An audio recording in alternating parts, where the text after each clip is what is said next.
England team को लग चुका है बहुत बड़ा झटका। बीच सीरीज ये सीरीज अभी लेवल हो रखी है, यानी कि एक मैच इंग्लैंड ने जीता है और एक मैच इंडिया ने अपने नाम करा है। और ऐसे में एक एक्सपीरियंस्ड खिलाड़ी यहां पे रूल्ड आउट हो चुका है सीरीज से। कहीं ना कहीं इंग्लैंड की टीम बहुत डिपेंड करती थी उस खिलाड़ी पे, स्पेशली बॉलिंग में। और ऐसे में इंग्लैंड टीम को एक ऐसी विकेट्स पर जहां पर वो खेल रही है जहां पे स्पिन को बहुत ज्यादा मदद है, स्पिन को बहुत ज्यादा फेवर है, कहीं ना कहीं बहुत बड़ा यहां पे झटका लग चुका है इंग्लैंड की टीम को। और ऐसे में बहुत बैकफुट पर आ चुकी है इंग्लैंड की टीम। और ऐसे में नुकसान क्या होने वाला है इंग्लैंड की टीम को, ये आने वाले टेस्ट मुकाबलों में देखने को मिल ही जाएगा। बिल्कुल, अगर बात करें यहाँ पे इंग्लैंड की टीम को झटका बहुत बड़ा लगा है, क्योंकि उनका एक खिलाड़ी जो कि एक अच्छा खासा एक्सपीरियंस कैरी करता है, वो इस पूरी की पूरी सीरीज से रूल्ड आउट हो चुका है।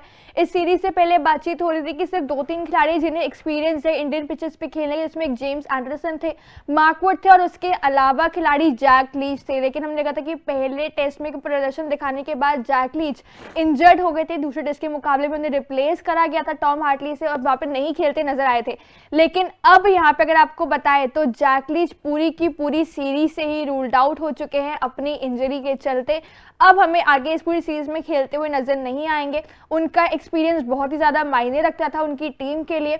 लगातार एक मुकाबले से बाहर हुए, लेकिन बाद में वापसी हो सकती है। लेकिन अब पूरी सीरीज से बाहर होना, यानी उनका एक्सपीरियंस कम हो जाना, इंग्लैंड की टीम के लिए ये बहुत ही बड़ा झटका है इस समय। बिल्कुल, ऐसे में बहुत बड़ा झटका। और कैसे झेलने वाली है इंग्लैंड की टीम, ये बहुत बड़ा सवाल रहेगा।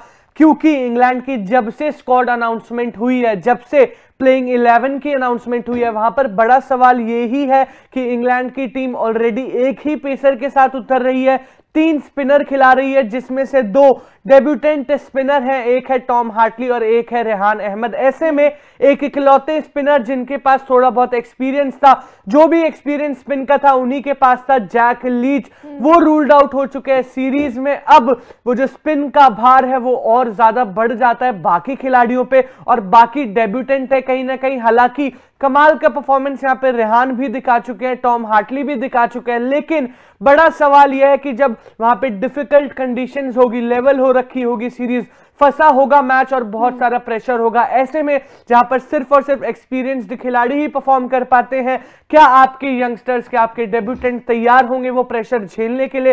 क्योंकि यहां से तो सीरीज और टफ ही होने वाली है। पहले मैच में इंग्लैंड प्रिपेयर्ड नजर आई, दूसरे मैच में इंडियन टीम ने कमबैक दिखाया, लेकिन अब जब राजकोट में उतरेंगे, जब डिसाइडिंग मैच होगा, चौथा 5वां टेस्ट मुकाबला होगा जहां पे प्रेशर बहुत ज्यादा होगा, उस प्रेशर में कैसे खेलती है इंग्लैंड की टीम? और ऐसे में अब बड़ा सवाल यह भी होगा कि क्या इंग्लैंड की टीम वापस 2 पेसर्स के साथ जाने वाली है? ये क्वेश्चन बहुत बड़ा इस समय रेज हुआ है जनरल, क्योंकि जहाँ पे जैक लीच के बाहर होने से इंग्लैंड की टीम अब बैक फुट पर यहाँ पे आ जरूर चुकी है। जैसे कि ऑब्वियसली हाईलाइट किया ध्रुव ने, क्या आपके पास पूरे डेब्यूटेंट्स भरे हुए हैं गेंदबाजी लाइनअप में। पूरा प्रेशर एक्सपीरियंस के मामले पे जेम्स एंडरसन के पास होगा, लेकिन स्पिन डिपार्टमेंट में जो आपको एक्सपीरियंस की जरूरत पड़ती है, जैसे इंडिया के पास और सारे एक्सपीरियंस भरे हुए हैं, जडेजा की बात कर ले, अश्विन की बात कर ले, या फिर आप अक्षर की बात कर लो, इनफैक्ट कुलदीप की, इन सब की। अगर एक रूल्ड आउट भी हो रहा है या एक इंजर्ड जैसे जडेजा है, तो बाकी के पास एक्सपीरियंस वाले सारे हैं। लेकिन अब इनकी बॉलिंग लाइनअप की अगर बात करें तो जैक लीच के अलावा आपका जेम्स एंडरसन है, लेकिन पेस आपको स्पिन में भी आपको कोई एक्सपीरियंस एक और चाहिए।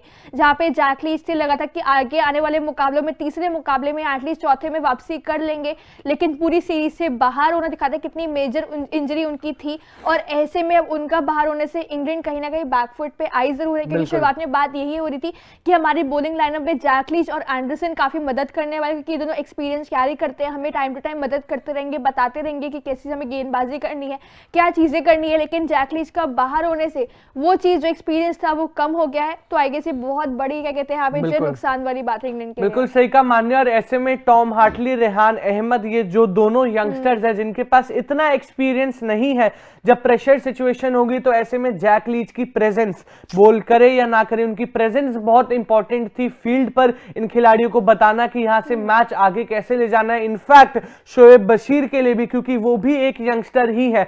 और ऐसे में अब बड़ा सवाल ये होगा कि जैक लीच आपके पास नहीं है, एक एक्सपीरियंस्ड स्पिनर आप लूज कर चुके हो, तो क्या आप अपनी प्लेइंग 11 में वापस जो ऑथेंटिक प्लेइंग 11 होती है टेस्ट की 2 पेसर्स वाली, क्या आप उन पर स्टिक करने वाले हो? क्योंकि अभी तक तो बहुत कॉन्फिडेंट नजर आए आप 3 स्पिनर के साथ, लेकिन ऐसे में वो 3 स्पिनर जब तीनों ही कहीं ना कहीं यंगस्टर्स विदाउट एक्सपीरियंस होंगे, तो क्या आपके पास वो गट्स है कि आप उन 3 स्पिनर्स के साथ उतर पाएंगे? क्योंकि Jack Leach ruled out is a big disappointment for team England. Back foot पर इंग्लैंड टीम कहीं ना कहीं आ चुकी है, क्योंकि यहां पर ना सिर्फ एक बॉलर ही यहां पे लूज करा है, बल्कि एक एक्सपीरियंस लूज कर दिया है इंग्लैंड की टीम ने, जो कि पूरी बॉलिंग यूनिट एक एंड से संभाल रहा था। ऐसे में अब एंडरसन खेलते हैं, आप 3 स्पिनर के साथ उतरते हैं, टॉम हार्टली कैसा परफॉर्म करते हैं, रेहान अहमद कैसा परफॉर्म करते हैं, इन सब पर भार आ जाएगा कहीं ना कहीं बॉलिंग का। और उस प्रेशर में जहां पर इंडियन टीम कमबैक के बारे में सोच रही है, सीरीज यहां से 1 साइडेड जीतने के बारे में सोच रही है, वहां पर कैसी होगी इंग्लैंड टीम की परफॉर्मेंस, ये देखने वाली बात रहेगी, क्योंकि डिफिकल्टीज इंग्लैंड की टीम की बढ़ चुकी है। बाकी रिजल्ट्स क्या होंगे, जैक लीच का लॉस कितना बड़ा है, आप अपना ओपिनियन बता सकते हैं कमेंट सेक्शन में। तब तक के लिए देखते रहिए तूफान स्पोर्ट्स। लाइक शेयर सब्सक्राइब तूफान स्पोर्ट्स।